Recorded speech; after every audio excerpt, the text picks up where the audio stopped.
តើការងារប្រទេសជប៉ុនមានប្រមាណកម្រិតហើយអ្វីខ្លះ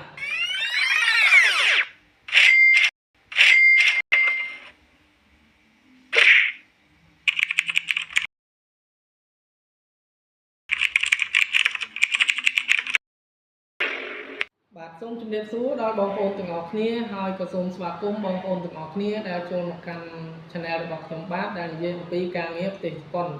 បាទនៅពេលនេះខ្ញុំក៏មានចំណេះដឹងមួយចង់ចែករំលែកដល់បងប្អូនទាំងអស់គ្នាឲ្យបានដឹងថាតើការងារប្រទេសជប៉ុននេះមានប្រមាណកម្រិតបាទអញ្ចឹងខ្ញុំសូមសង្ខេបខ្លីៗជូនបងប្អូនទាំងអស់គ្នាបាទទី1គេហៅថាកម្រិតសិក្ខាកាមបាទសម្រាប់កម្រិតសិក្ខាកាមនេះមានន័យថាគឺយើង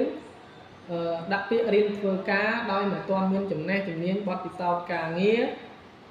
ឬក៏សញ្ញាបត្រភាសាជប៉ុនទេហើយសម្រាប់លក្ខខណ្ឌក្នុងការរៀនធ្វើការនេះអាណត្តិរបស់វាគឺមាន3ឆ្នាំដែលច្បាប់របស់ជប៉ុនចេញតាំងពីឆ្នាំ2003បាទហើយអំឡុងពេល3ឆ្នាំនេះបើសិនជាបងប្អូនធ្វើការបានល្អខាងតកែគាត់ឆ្លាញ់ពេញចិត្តគាត់នឹងបន្តឲ្យ2ឆ្នាំទៀតបាទគឺបាន5ឆ្នាំលក្ខខណ្ឌជាអ្នករៀនធ្វើការដដែលបាទហើយសម្រាប់ទី2បាទទី2គេហៅថាវគ្គជំនាញពលករកម្រិត1វគ្គជំនាញពលករកម្រិត1នេះមានន័យថាយើងបានបញ្ចប់នៅវគ្គសិក្ខាកាមវគ្គរៀនធ្វើការយើងអាចទទួលបានសញ្ញាបត្រការងារនិងសញ្ញាបត្រភាសាជប៉ុនគឺយើងអាចបន្តទៅវគ្គជំនាញពលករកម្រិត1ហើយវគ្គជំនាញពលករកម្រិត1នេះប្រាក់ខែយើងបានច្រើនជាងវគ្គសិក្ខាកាមហើយនឹងយើងអាចមកលេងផ្ទះបាទមកលេងស្រុកខ្មែរយើងវិញក្នុងមួយឆ្នាំយើងអាចមកលេងបានម្ដងហើយអាណត្តិរបស់វាគឺមាន5ឆ្នាំដែលច្បាប់របស់ជប៉ុនចេញតាំងពីឆ្នាំ2019បាទហើយសម្រាប់ចំណុចទី3គេហៅថាវគ្គពលករកម្រិត2បាទគេហៅថាជំនាញពលករកម្រិត2បាទជំនាញពលករកម្រិត2នេះមានន័យថាយើងបានឆ្លងកាត់បញ្ចប់វគ្គសិក្ខាកាម3ឆ្នាំហើយនឹងបញ្ចប់វគ្គពលករកម្រិត1ហើយយើងមានសញ្ញាបត្រភាសាគ្រប់គ្រាន់យើងមានសញ្ញាបត្រជំនាញការងារគ្រប់គ្រាន់យើងអាចបន្តទៅវគ្គជំនាញពលករកម្រិត2ហើយសម្រាប់វគ្គជំនាញពលករកម្រិត2នេះយើងបានប្រាក់ខែច្រើនជាងមុនបន្តិចបាទវាប្រហាក់ប្រហែលជាមួយនឹងវគ្គជំនាញពលករកម្រិត1ដែរប៉ុន្តែយើងអាចនឹងឡើងប្រាក់ខែដោយសារតែយើងធ្វើរយៈពេលយូរឬក៏